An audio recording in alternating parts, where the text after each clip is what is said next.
Is this thing on? Check one, two. Okay. Look, mystery episode. Yep. That we have already recorded. That we both decided needs somewhat of an introduction. Yes. It's a mental health episode. It's a mental health episode. But it's a mental health episode about me. It is. And, I mean, there's a few things we want to unpack. One is, before you watch this episode, there's some things discussed in this episode that might be a little bit triggering. Triggering, too much. Might be the word. Yeah, that's right. For some people who are having heavier days, heavier times, if that's you, then it's not the episode to listen to right now, and maybe revisit it when you're feeling... When you're feeling good. Good.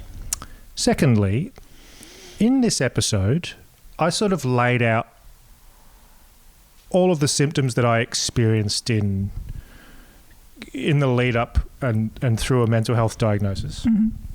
I missed a fairly major one in hindsight, which was the one that was the most debilitating. Yep.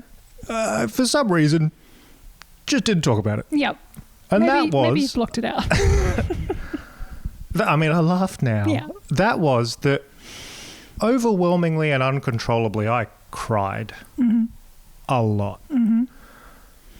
Day after day. And I don't think anyone really knew how bad that was, because I spent a lot of time, I was living on my own.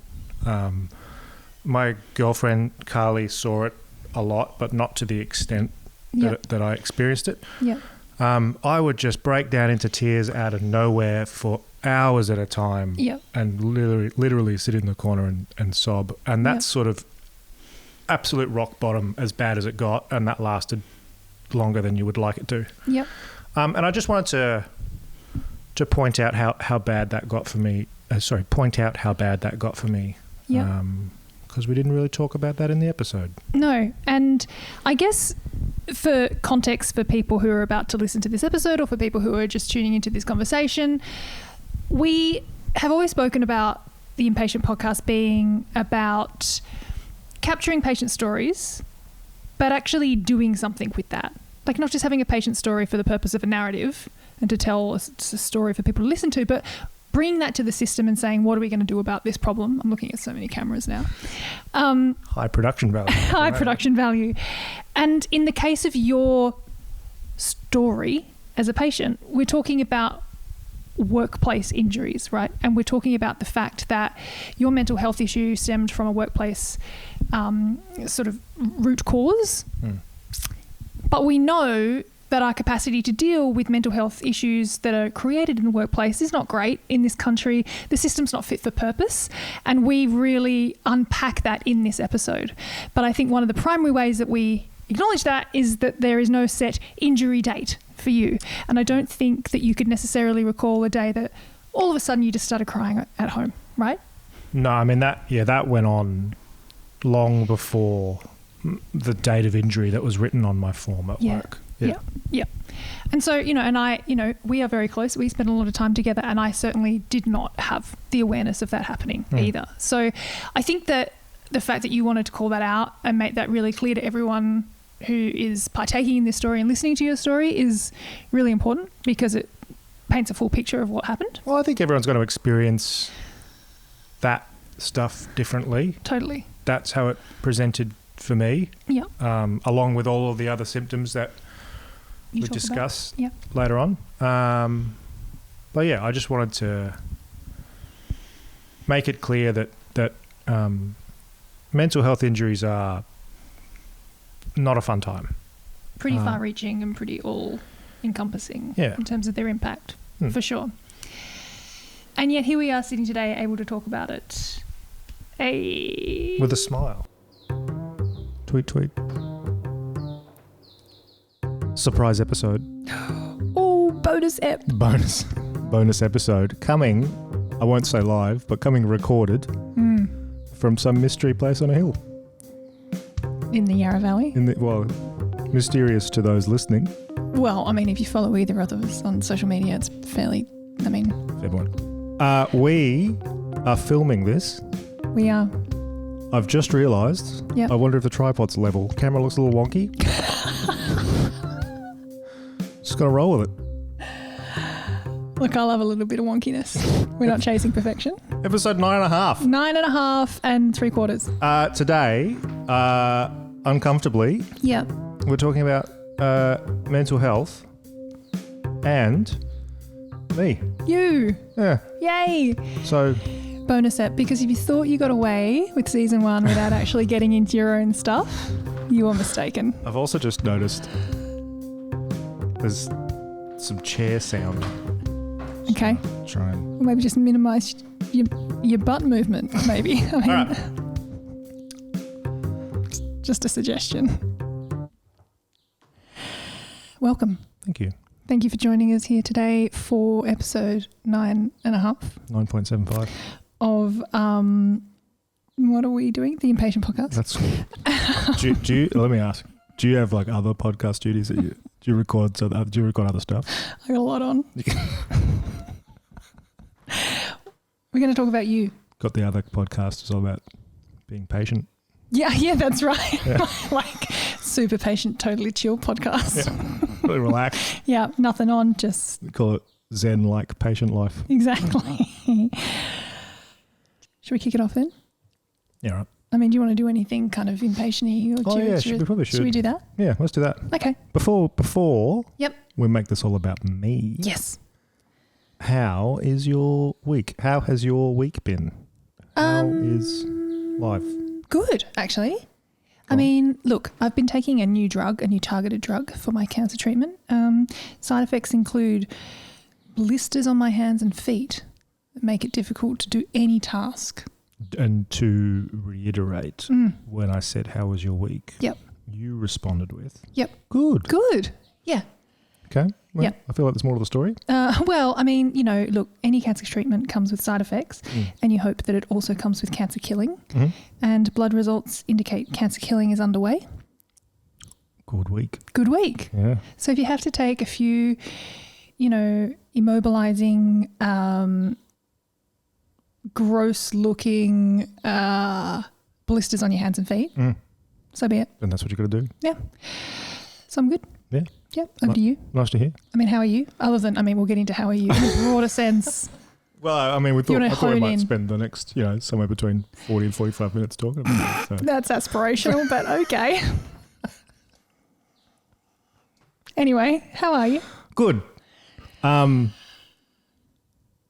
I? Anything patient-y to report or... No, I don't think I got anything for you.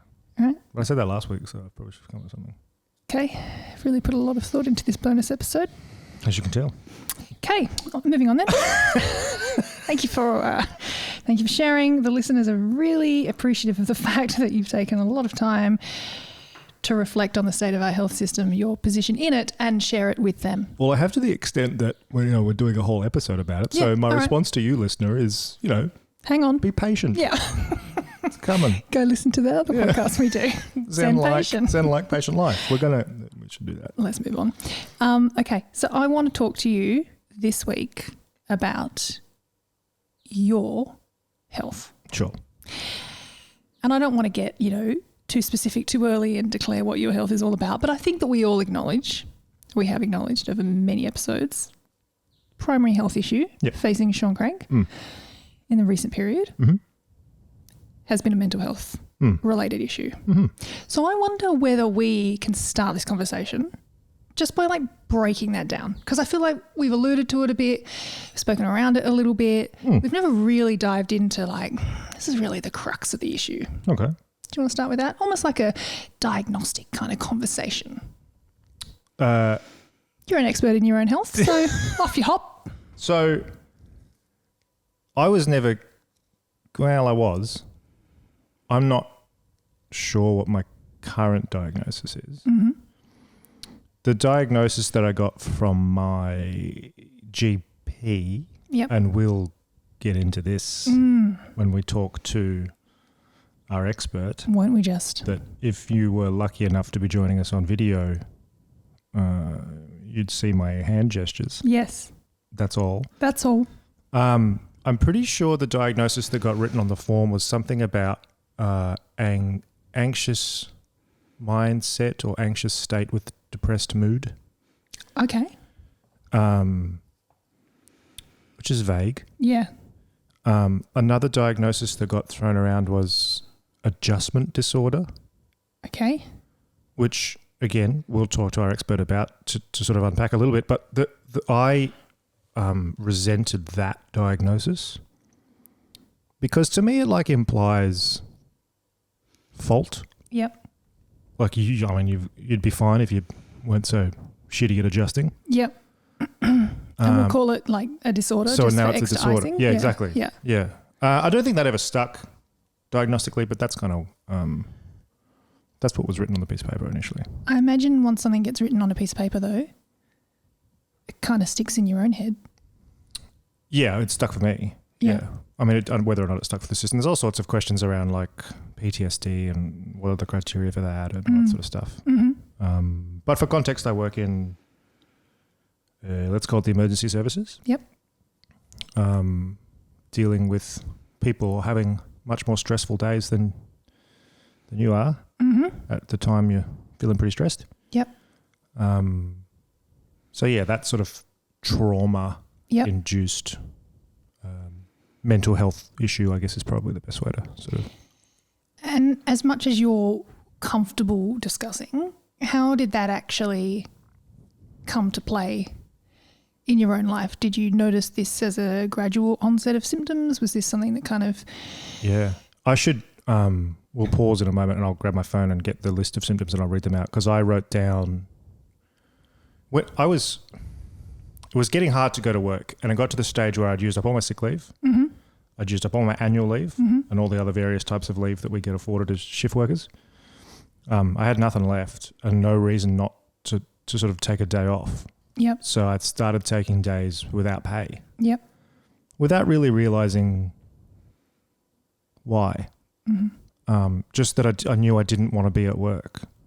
I have on my phone, in my little notes section, a document called Sad.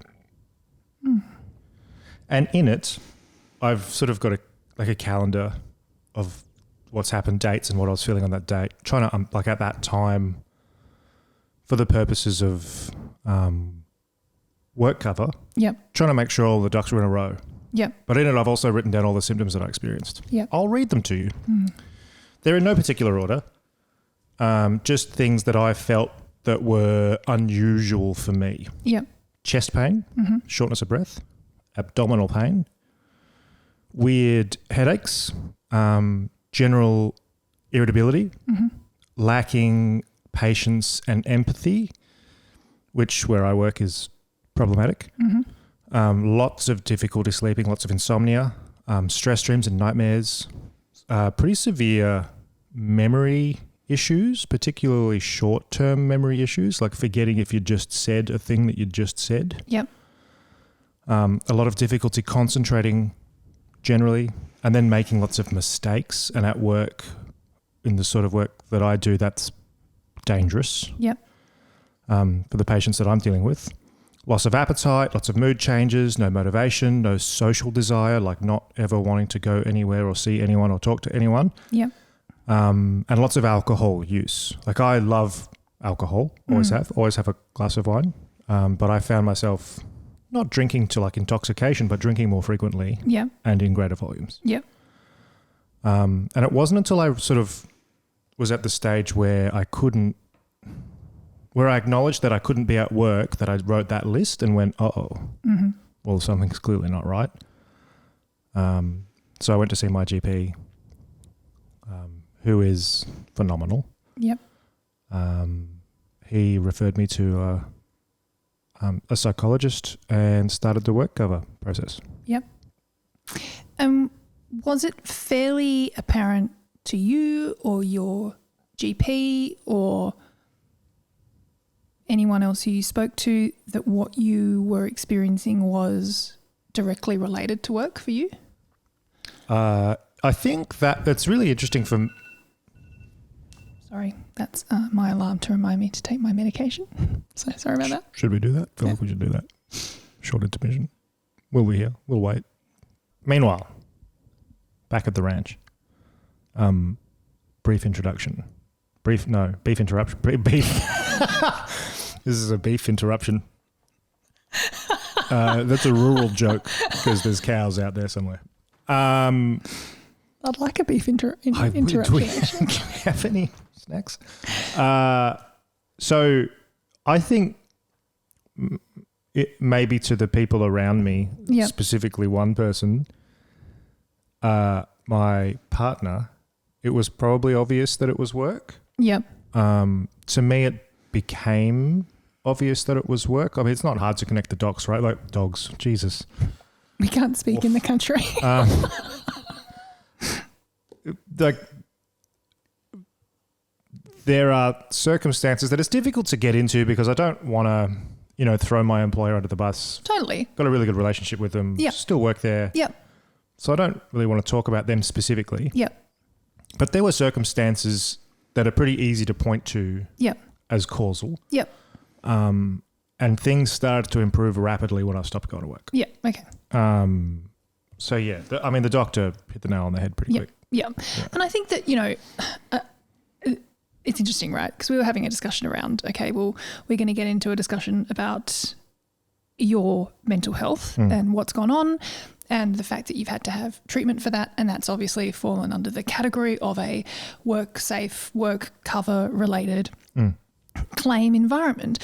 And then we started giving, thoughts to, you do have a great relationship with your employer. That has been something that's now been taken care of. You've actually returned to work. Things are going swimmingly for you. Yeah.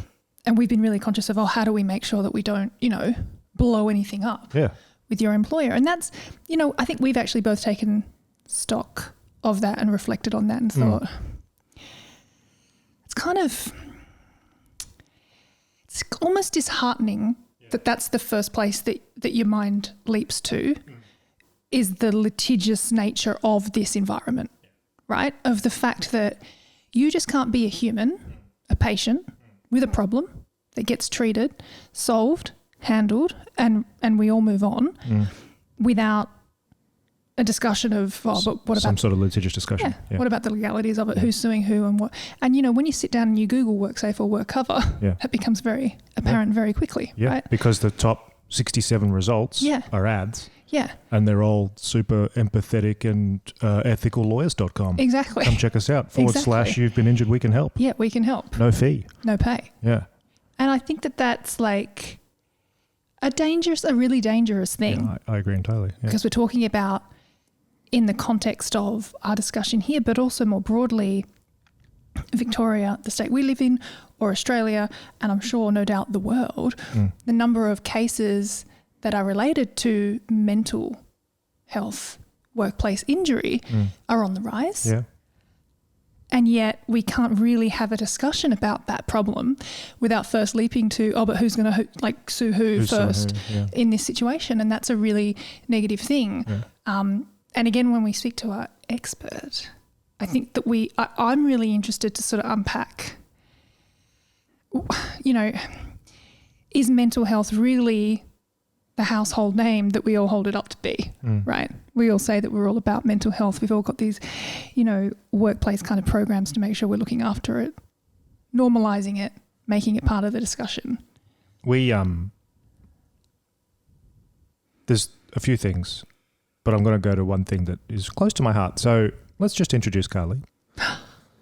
Oh, hi, fam. Hi, Carlye. Hi, Carlye. Hey. Do you know what's weird for me is to say Carlye?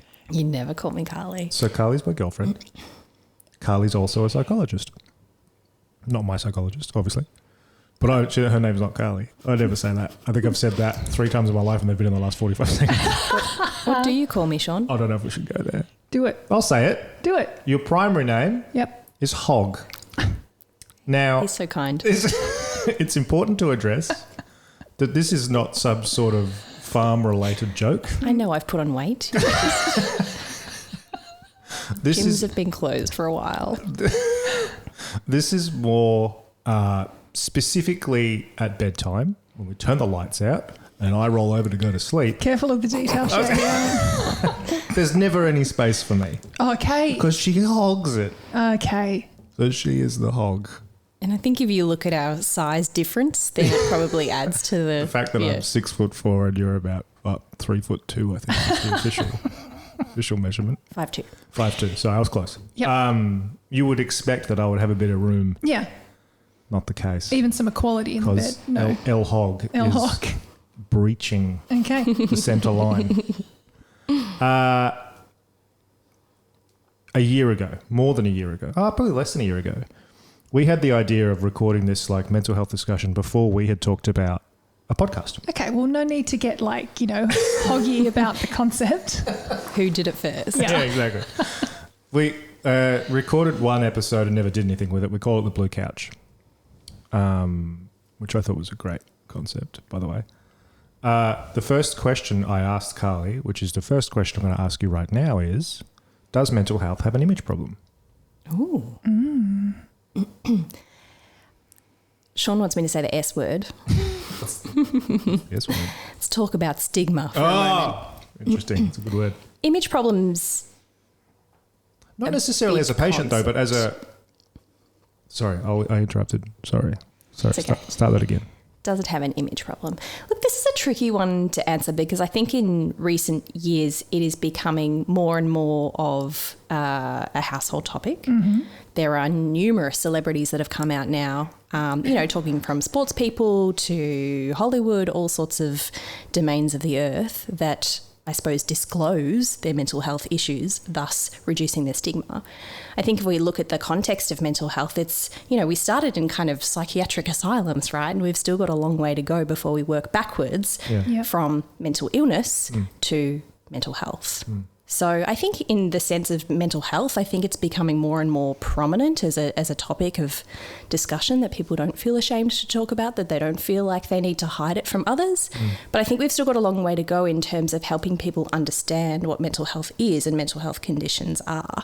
Because people are still afraid of it. They go, oh, he's got mental health issues. Yeah. So like, and because mental health exists on a huge continuum, we might know someone with mental health issues and we might go, oh, okay, that person's, not quite right, or, they're a bit unhinged, or, we all have this kind of image in our mind of what someone with a mental health issue looks like. Yeah. We don't always appreciate that it can exist, in our own household or for the person next to us. Right? Like I will be the first person to put my hand up and say, prior to my own issues and my own diagnosis, there were people who would avoid work and I would be like, you're just busy, right? Yeah. And we're a team and we all rely on each other. Yep. And so if you don't come to work, that makes my day worse. So suck it up. Yep. What are you doing? Yep.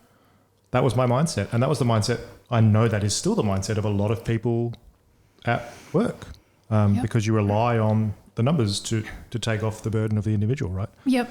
And it took me a while to wrap my head around that. You can have a mental health problem without it being bloody suicide. There's a spectrum, there's a line, and it's not all or nothing. Like there's all sorts of issues that people experience that are not necessarily the ones you think they are. So that's I think, as carefully as possible, I think that this is like such an important thing to unpack, right? And I can come at this from my own experience in the workplace, right? Because, I prior to my, current career as a management consultant, I worked in government in a fairly high stress, high risk job. And there was this sense of camaraderie in the team. Yeah. We are people who work in a high stress environment. There's few people who can do what we do. It's hard to get into the role. Yeah. There's a lot of criteria that's assessed to get you into that role. And then once you're there, you're expected to perform at a level. And I feel like that's kind of what you're saying as well, right? Similar, yeah. Yeah, like it's a certain type of position. It's a certain type of person who's able to do that role. And then once you're in it, then you should be at the level. And if you can't be at the level, you're just failing in your role. Yeah. Right? You just can't do the job. It's somehow your fault. Yeah. Yep. Like we've assessed you wrong. You should never have been here. You weren't up for it in the first place. Or you're not some sort of team player. Or exactly. Yeah. You should just, swallow it, stomach it, whatever, to be a team player. What's your take, Carlye, on that? On, this is the level, get on the level or get out. Good question, because it's something that I see a lot when it comes to, I see a lot of health and care taking professions, so emergency services, public health, health professionals. There is a team-based environment because it is high stress, right? And it's like there's constant demand and constant workload. So you do, on one hand, that can be really protective, right? You're a team and you're all in it together and you have this role and, you know, you can deal with the ups and downs and hard days together. Yep. But if one person, you know, it's kind of like the chain link, right? So if one person can't do it, then the rest of the workforce has to cope with that higher demand. And so when you see that more often, like we did in the pandemic, people got sick, people got burnt out, people couldn't fulfill the duties to the ability that they would have liked to or that they were able to. Yep. People become under strain, and then you get what's called splitting within teams. So people start to blame. They go, oh, you know, if only that person would turn up to work, or, you know, and then you become more and more isolated in your role, which makes you feel worse. You don't feel part of the team, or you feel different, and you feel like you have to silence yourself, or your mental health issues aren't valid because everyone else is dealing with it. Why aren't I? So there are so many layers to these things when it comes to teams, and particularly high stress teams as well, because they have a totally different culture than they would, say, you know, different work environment. It's really interesting to think about that from my perspective. Like, I got to the stage where, like, I remember my last day at work pretty vividly. And I remember in the lead up to that last day of work thinking, I can't be at work. Like, what's wrong with me? Yeah, personally, individually. Is this just laziness? Yeah. Because everyone else around me is at work. Yeah. They're doing it. Yeah. And I can't. I don't want to be there. Yeah. Is that just lack of motivation? Is that like that's my fault? Like, I need to find a way to get motivated again to do it again. Like, it's really interesting to think about that stuff. I'm keen to talk about the process and the system components of this, of actually accessing mental health care. I feel a rant coming on. Oh, I feel like it might not be from me though. So can you just like take me through your pathway? Sure. How you actually got there, how you know, got your hands on some help, which we know in the context, you know, in a post-pandemic world, mental health support is increasingly in demand and increasingly difficult to find. So would love your insight on, okay, how you got the care, and then Carlye's insights on just how complicated the system is to navigate in trying to access care.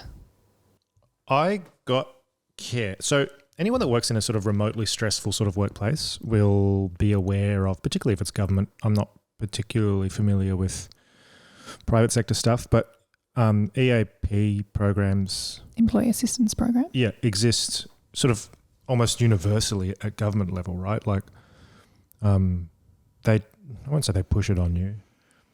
Give you phone numbers for counselling services and psychologists, and I never used one. I tried once, but they were busy at the time with somebody else. And it's difficult. Like, I've never had mental health problems, right? Like, I'd never been to a psychologist or a counsellor. I'd never had conversations about mental health. I'd never done that. And so your first time doing that is a step. And so if you try and do that and they're too busy, you're like, maybe someone else has bigger problems, or I don't want to. You find an excuse not to do it. So I found help because I had to, because I got to the stage where I couldn't be at work. So the doctor referred me to a psychologist. But no one in that process was empowered to do anything to help you prior to breaking point, right? Everyone knew that mattered or was involved in a decision-making process at work that I was snapping real soon. Is it today? Is it tomorrow? It's coming. Meanwhile, we're busy though. So back to work. Once you're broken, all the support in the world's available to you. Prior to breaking point, sorry, when we've got the public expects us to perform. This is such an interesting preventative health discussion, isn't it? In the context of health prevention that we talk about across all manner of diseases. But the problem still exists. Totally. And will continue to exist for some time without now the burden of a healthcare system that's failing under a pandemic. That's sort of improving. So the pressure is lifted slightly. Only for it to become a problem later down the line for someone else, right? Yeah, for sure. But ultimately access for me was was pretty straightforward. Once I was broken, Once you were broken. Yeah. everybody's very helpful. Yeah. I mean, my team, my psychologist, my doctor are all excellent. Yeah. I should have done it sooner. Yeah. I mean, you could argue that the impetus is on the individual. I don't know. It's slippery. But again, in a kind of preventative sense, that's interesting too, you know, like how do you self-identify? Yeah. Are you taught how to self-identify, you know? And if you just kind of like objectively look above and kind of go, okay, well, let's compare it to like a cancer diagnosis and the things you would check off to say, oh, I've got, you know, blood in my stool, or I've got, you know, abdominal pain, or I've got, you know, like when you were listing off your symptoms, I was like, oh my gosh, I should have been calling an ambulance. That's what you said to me. Heart, chest pain, abdominal pain. I'm like, call an ambulance, bro. Yeah. What are you doing? You've been in trouble a few times. That's right. Exactly right. Yeah.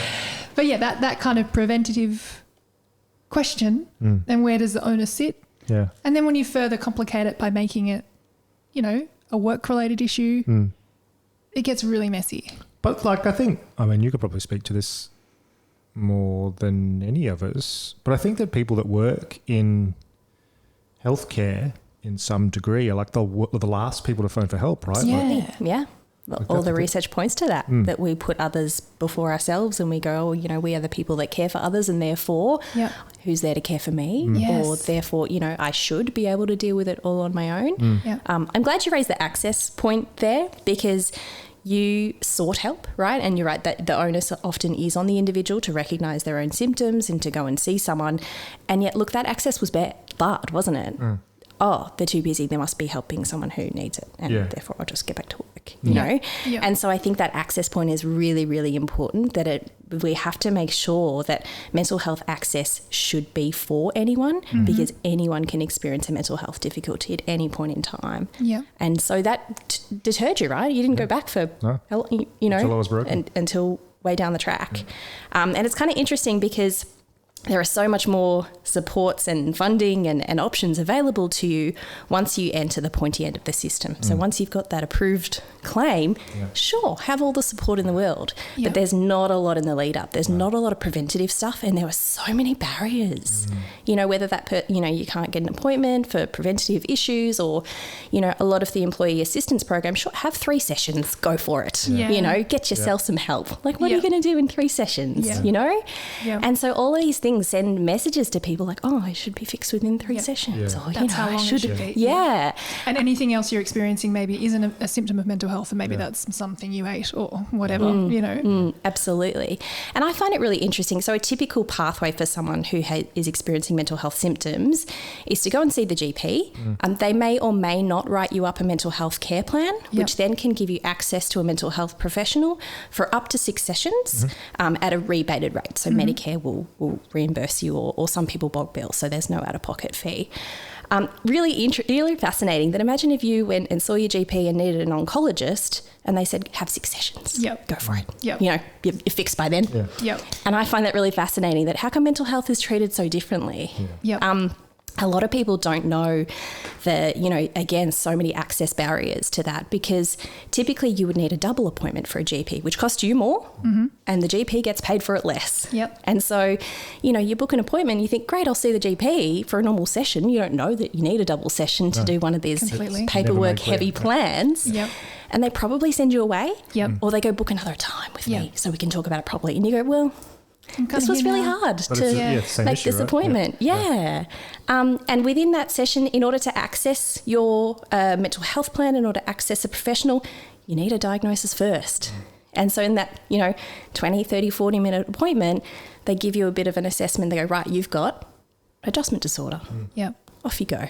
Without kind of recognising, whoa, what does that diagnosis mean? Which is it accurate based on a 20, 40-minute consultation? And it's not about the GP skill whatsoever. It's just about irrelevant of GP the system. Clearly, it's not accurate, right? Like clearly, like imagine the same exists in cancer. Like you got to have your diagnosis before you can receive treatment, and you got to get that in this double appointment. But you didn't book a double appointment. You should have known better. And you're not actually the qualified professional to give the diagnosis. Because you're a GP, you're not a psychologist. Not a mental health expert, right?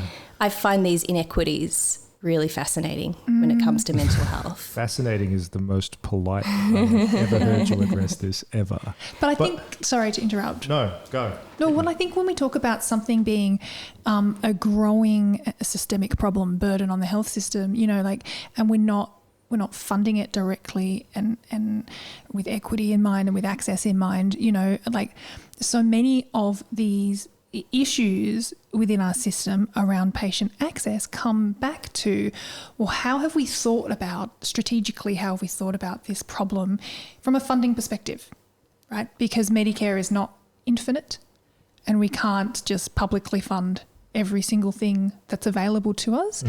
I think one of the problems that we have in cancer, in, you know, chronic heart disease, in mental health, if you don't have a diagnosis, you don't have treatment.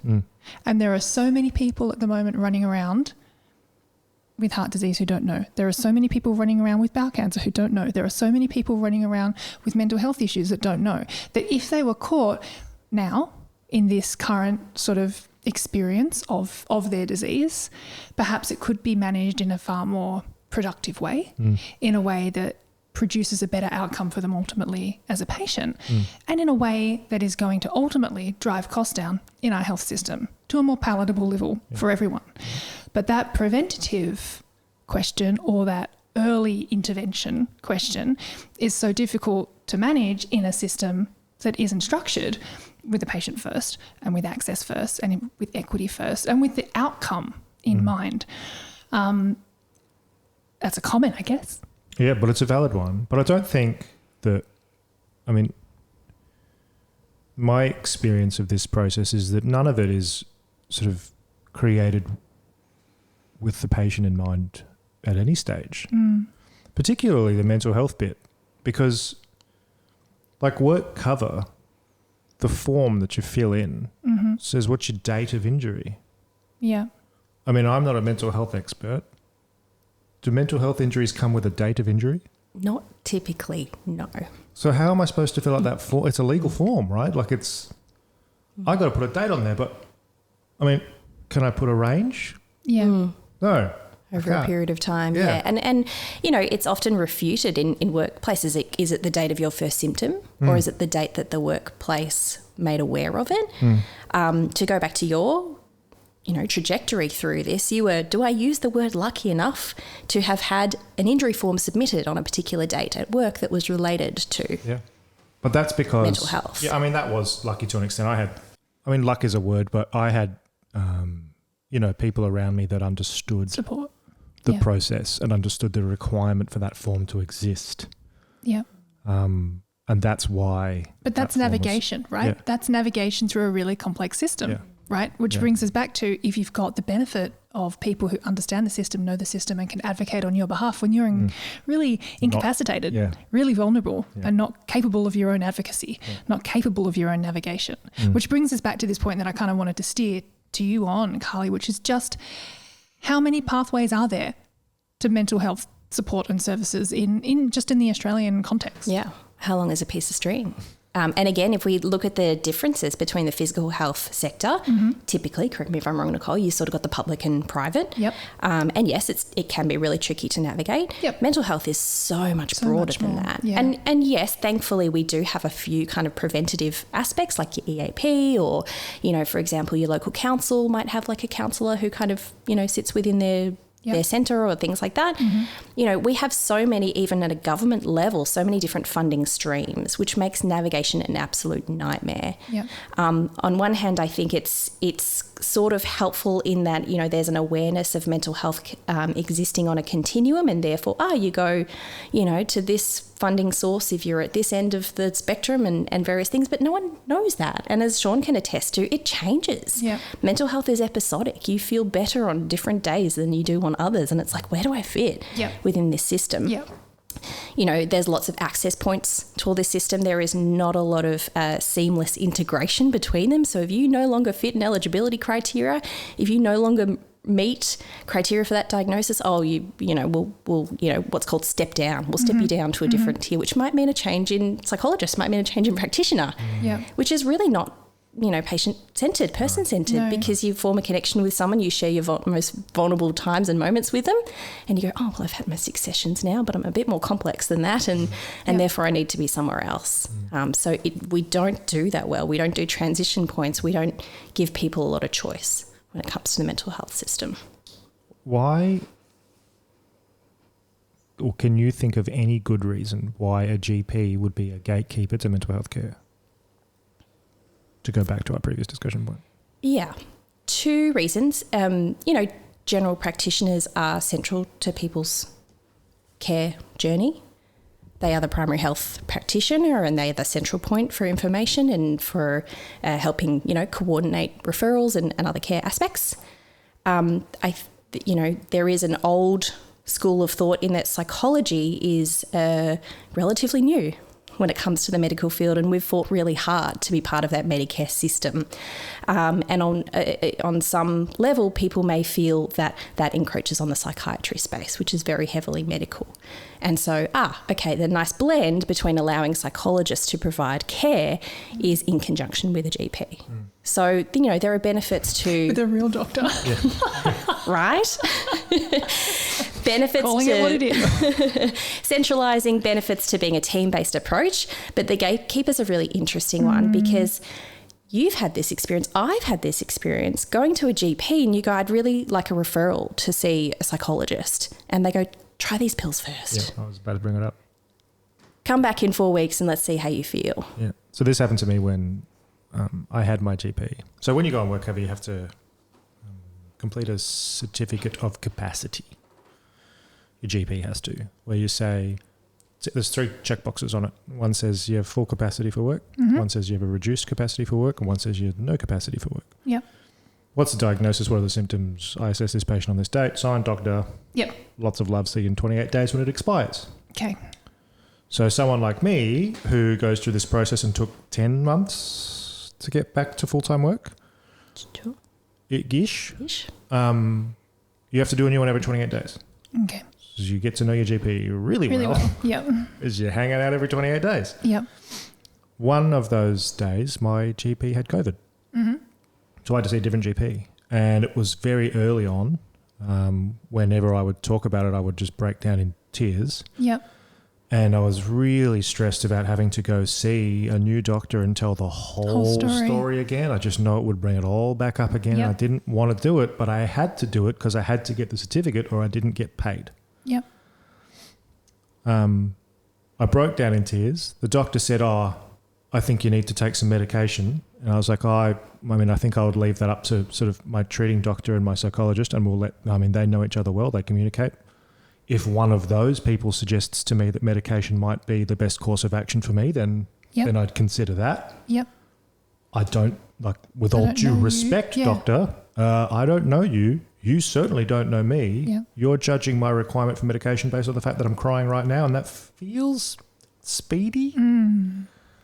But the terrifying that's the...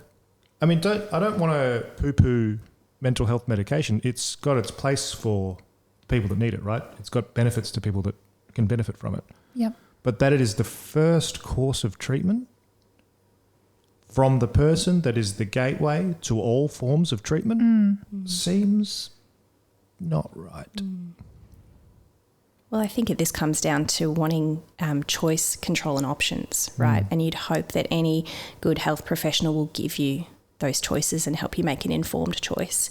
It's really, I think there's an especially important layer here in that you've got to produce a signed certificate every 28 days. And that can feel like you're at a doctor's mercy, right? To sign you off as being unwell enough, or to sign you off as, they're engaging in treatment.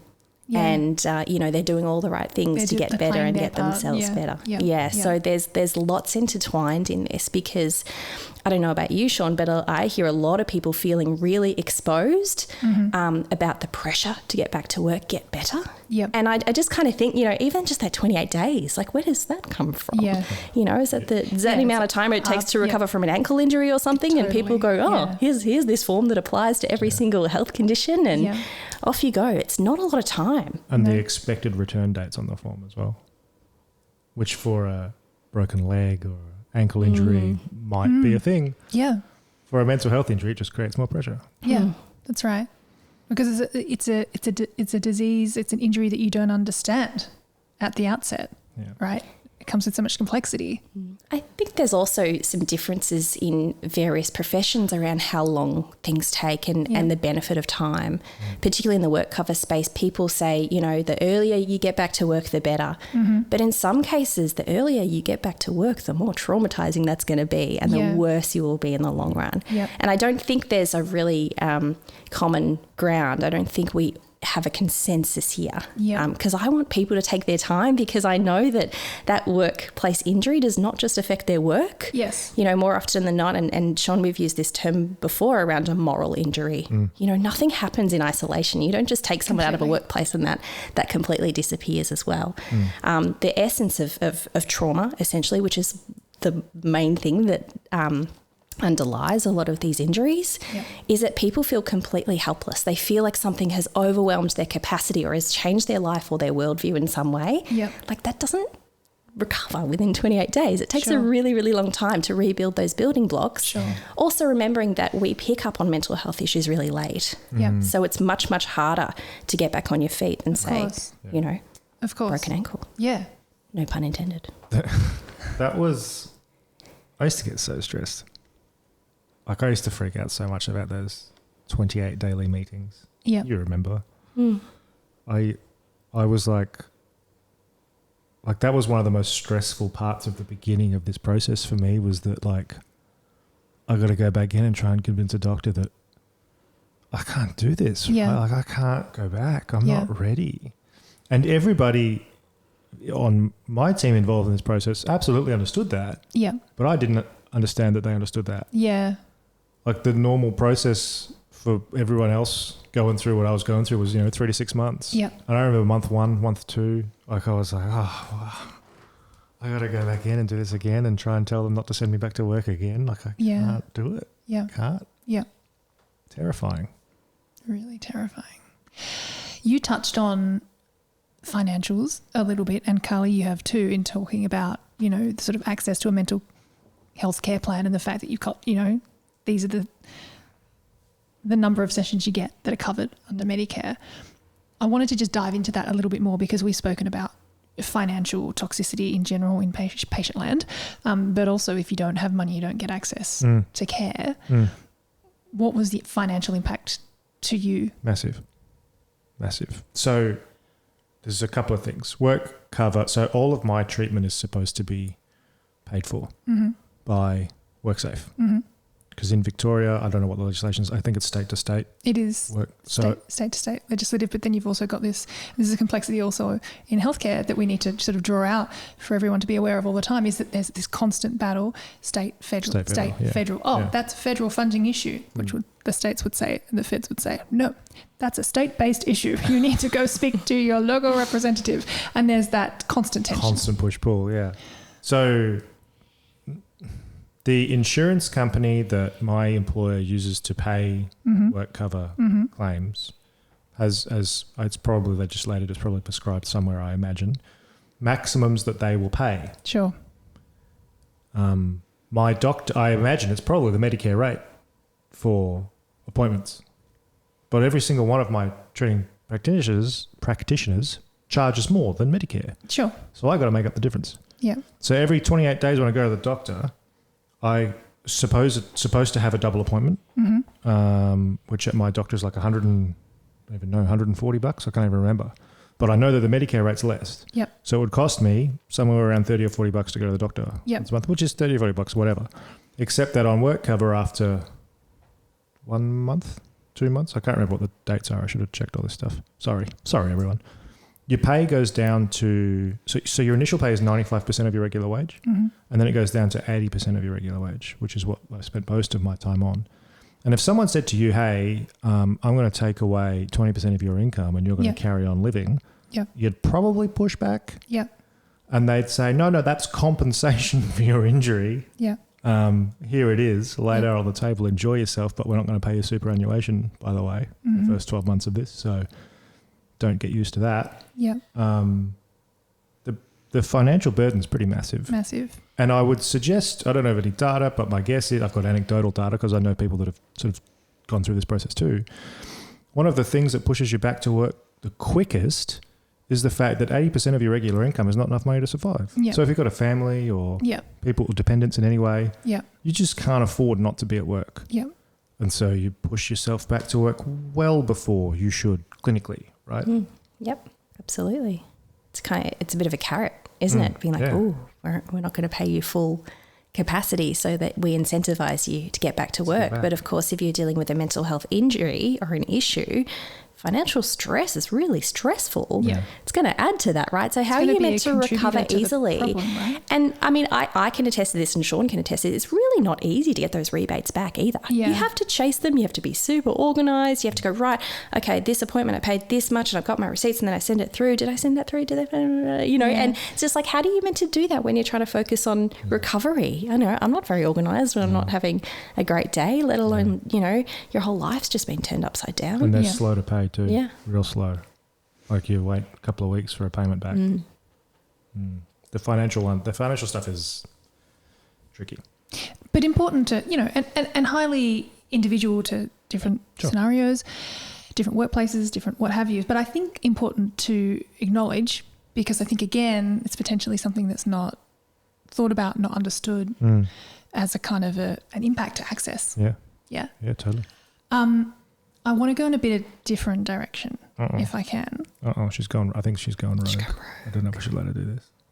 If we don't Look at her face. She's like, you guys ready? I'm playful. Can don't you like see it. me on camera We'll just there? cut it out. It's fine. It's no problem. Don't stress. I'm not stressed. Edit all of this out. What I'm keen to understand, and I'm sure the listeners are as well, is we've got someone who's suffering a mental health injury, living with a mental health professional. What is that dynamic actually like? Oh, can we go to the patient first? Oh, that feels like... Patient-centered? You're We're welcome. all about that here. Just keeping us on brand. We're avoiding your responsibility. It's one or the other. I can only speak for me. I think you had an idea about my diagnosis that was probably different to what my diagnosis was, is my guess.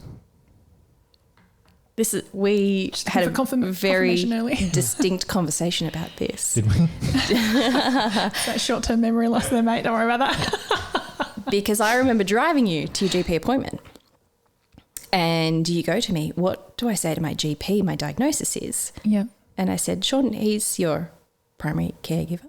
He'll do an assessment and that's up to him. He'll be the judge of that and he'll let you know what that looks like and what that means. And you go, yeah, that's a really good point. And you came back in the car and you go, my GP said, so your girlfriend's a psychologist. What does she think you have? Yeah, I remember that. Yeah. And thus, I think, set up the dynamic of boundaries, of knowing my role in my house, which is different to my role outside of the house. Yeah. So I'm very conscious of, I'm not the expert in his care and the expert in his life. And I really trust Sean. He's very capable of managing his own mental health, physical health. You're a grown-ass man. And that's what you have to do. You have to trust someone to be in charge of their own recovery and their own insights and their own key learnings here. So I think it would have set us up for a very unhealthy dynamic if I'm like, did you eat your breakfast? Did you go for a walk? Did you do some meditation? Did you, what happened in your appointment? So I was sort of deliberately quite hands-off, knowing that probably my inclination would be to quite, be hands-on. Yeah.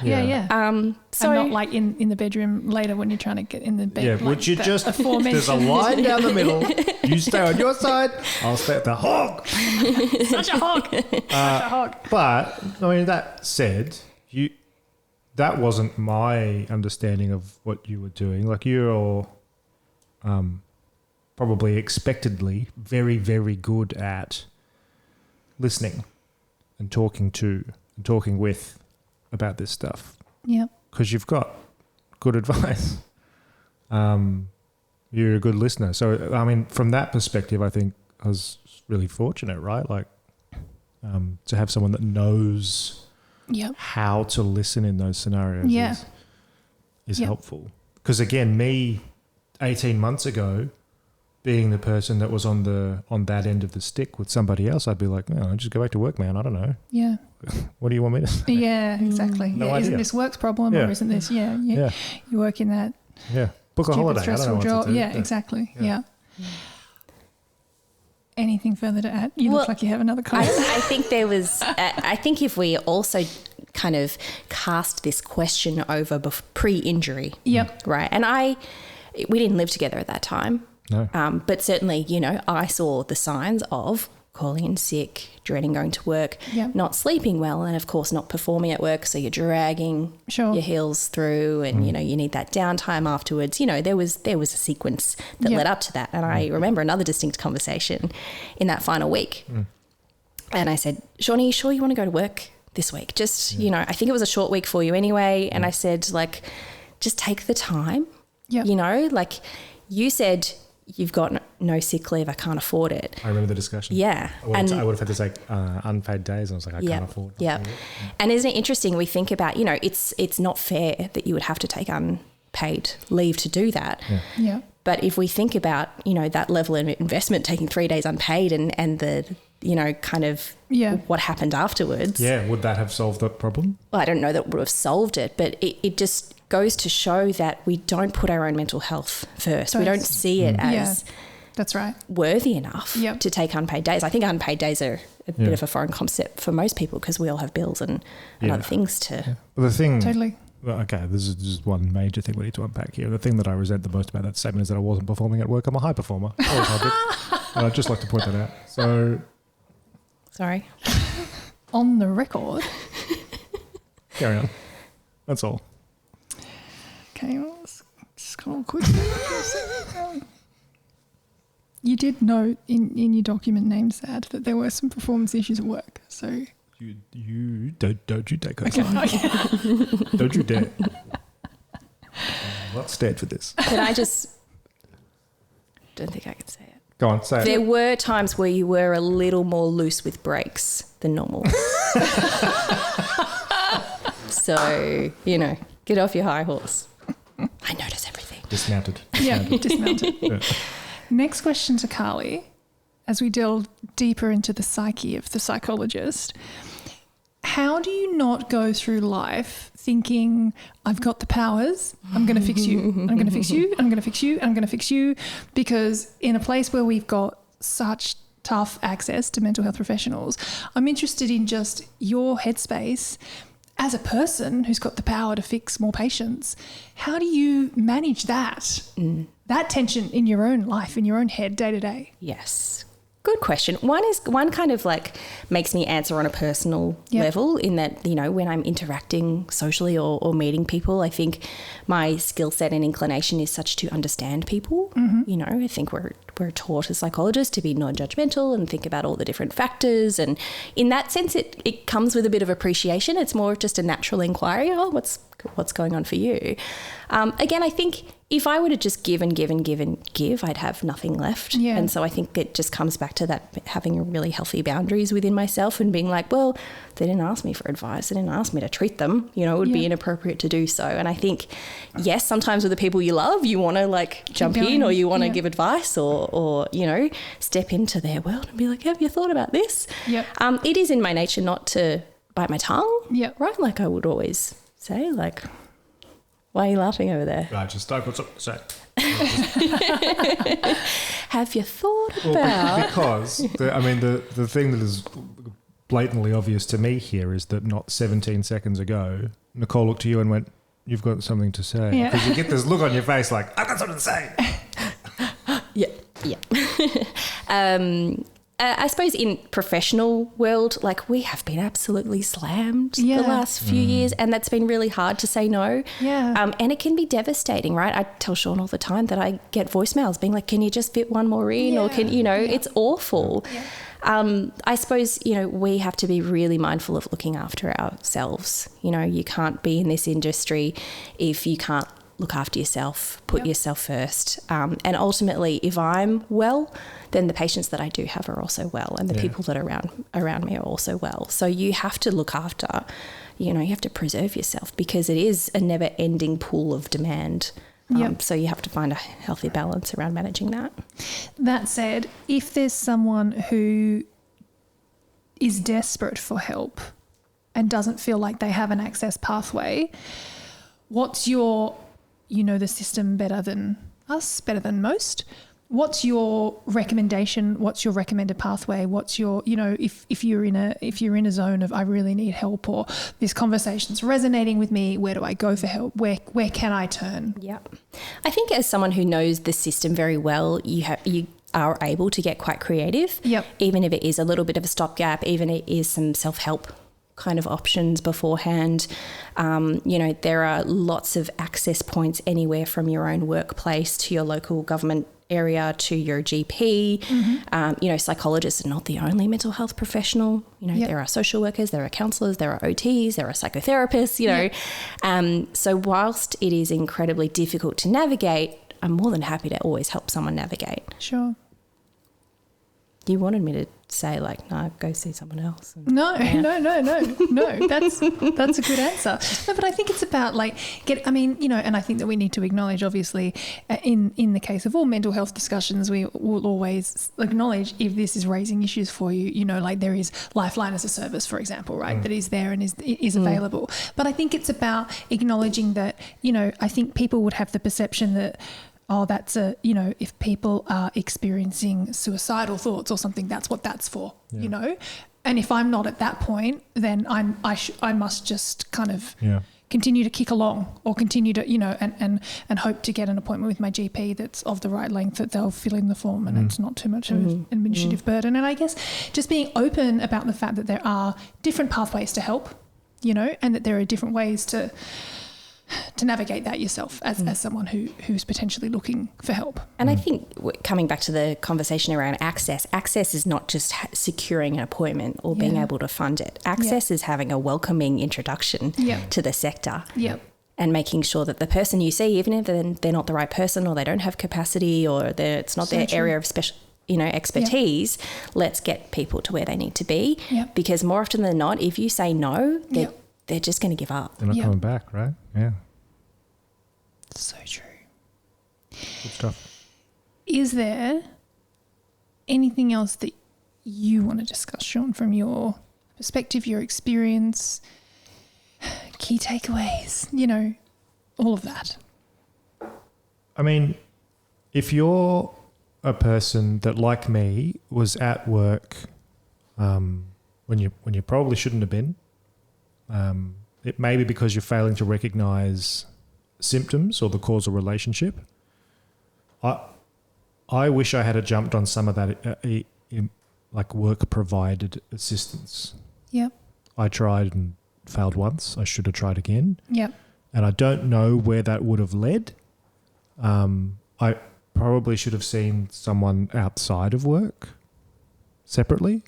I don't know where that would have led.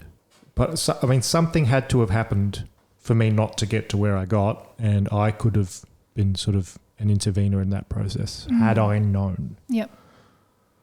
Carlye's raised her hand with a question. This is an interesting thought of yours in putting the onus on yourself to recognise those symptoms and bust through barriers that will put up to prevent you accessing care. I would say that every workplace absolutely has a responsibility to look after their personnel, particularly if it's a high strain, high stress environment. I think it is bananas that so much money is spent after the fact, right? When they could put so many buffers and mitigants to prevent things getting to where they got to.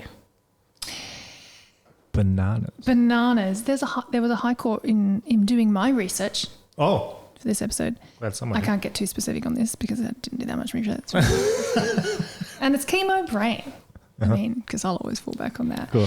But there was a high court ruling fairly recently around this area, right? Around, you know, well, is it a requirement that organisations have all of these policies in place around mental health? Well, we won't get too specific on making a judgment on that, but if they do have them in place, are they expected to use them? Are they expected to adhere to them, to follow them? Yes, in that case, right? Yeah. And this is kind of what we got, we don't set the parameters, the requirements around these policies, but we do around like strip. This is the OH&S-ish issues I'm speaking about. OH&S. They're high. The strips and falls. That area. It's tough. Slips, trips, falls. Yes. Right? Yes. If you go into that zone wearing high vis, there's like really strict requirements, right? Really, really clear. We get into mental health, it's so murky around what the requirements are. And I feel like we need to probably do some work on that as a system. Yeah. If we're going to say the number of mental health claims in a workplace are on the rise, and they are, there's more claims now than there have ever been, and probably will continue to be based on just statistics. If that's, there are white papers on this. Good. It's not just my brain. We hope so, not. if that's the framework that we're coming at this problem through, well then, we probably need to be putting some more work into that. I obviously agree entirely, right? Bananas was a better summary. Well, so unfortunately for the people listening, they don't know Carlye. They don't know how polite that she would be in this engagement, right? If she and I were talking about this, the word would not be bananas. She's been very polite, but for her, bananas sometimes. If you were talking about fruit you like, maybe, but other than that, I've never heard it. But there are systemic issues. Yep. Right? Can't argue that. Yep. The problem I have in this whole process is that there are people in that system right now who are feeling what I felt. Yep. And the system will fail those people. Yep. Will fail. So it has to be them. Yeah. Right? And that's why I said it. That's why I said, if you experience these symptoms and you're stuck, you have to do something about it, because they will not help you. Yeah. Good point. You're stuck. You're so right. And it goes to our broader advocacy discussion in general, right? Is that should patients have to be advocates for themselves? No. Does that change the requirement to do so right now in our current system? No. Like, if you don't do it, the system will fail you and your outcomes will be worse. Yep. And that's not right, but that's what is. I thought that was a great place to press the button and play a song. I don't know how you feel about that. I'd just like to share one more insight, if I may. Yes. You to record podcasts in my dining room or one of the spare rooms in our house regularly. I'd like to say our dining room. Our dining room. Carry on. Sorry.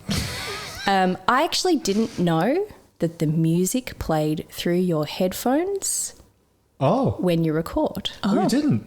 I thought you were just like, I could never get sick of this music. And it was like a whole skit that you'd have before recording. And I'm like, these guys, they're just nailing this entertainment business. And I've really just come to appreciate the inside word on how it works. No, that's not how it works. Now you're an expert in podcasting. Welcome. We can listen to Dean's music whenever we like. Gets us in the mood for real. All I got to do is press this little button right here. And there it is. There it is. And don't you feel in the zone already? Totally. Isn't it all just coming rushing through this sense of warm, like, we did a bonus ep, 9 3/4. 9 7/8, I'd say. All about Sean's stuff. Can I just say, massive amount of vulnerability required to have this discussion. Sure. And I know you've experienced a lot of stuff and brought massive amounts of, vulnerability to multiple tables, multiple discussions. But now we're putting it out to the world for everybody to listen to. Yeah. So, thanks for doing that. No. Thank you for having me. Did you want to say something really nice about me? No. No? Oh. No, good. But Carlye. Mutual appreciation. I was going to thank Carlye first. Okay, go on. You get to thank her every day for being in your life. Yeah. Stay on your own side of the bed, all right? Thank you for joining us, Carlye. Thank you for having me. A bit of a tall ask, really. Can you come and be an expert person on our podcast. She's actually very short. And exactly. And that's why it's a lot for her to appear today. But we really are very grateful. It's a big step up from being the sandwich maker. So true. Thanks. Yeah. Thank you. No, that's It's the true. gluten-free bread. I feel It gets you every privileged. time, Yeah. right? Yeah. It's junk. Crumbly. It's junk. Can't feel proud of that. No. And with that, I think we'll call that a wrap on a season, I guess. Again. Yeah, but for real this time. But for real this time. But we're coming back soon. Real soon. People are like, how long are we waiting for season 2? I'm like, hopefully not long at all. Yeah, no, probably next week. But now that Sean is, again, so high performing at work, it's really hard to pin him down to record a podcast episode. So I would only wish great health upon you. Sure. Could we get a couple of spare hours though? Yeah, we could just let me know when you've got some more time. Yeah. We filmed this. We did. I hope we use it in some way. Otherwise, people are listening going, they filmed it? I saw no video. Well, we're on holiday. Yeah. I don't know if did we mention that? I don't think we did. Yeah, I think so. Well, we said we were regional. Yeah. I mean, for anyone watching it, the view's great. Great view. And Sean and I did discuss before you joined us today, Carlye, that maybe like in future episodes of the Impatient podcast, we might just kind of put out there like, where would you like to be on holiday with Sean and Nicole when we record the next episode? Yeah. You know, it'll just become a thing. Just going to have to get a house somewhere else. Some kind of retreat vibe. You could take donations as well. Yeah, we could. Yeah. We are open to that. A Patreon account or something. Oh, Yeah. Yep. Where would you like to see us? Yep. I love this. I vote the Maldives. Yeah. Everyone needs sandwiches in the Maldives.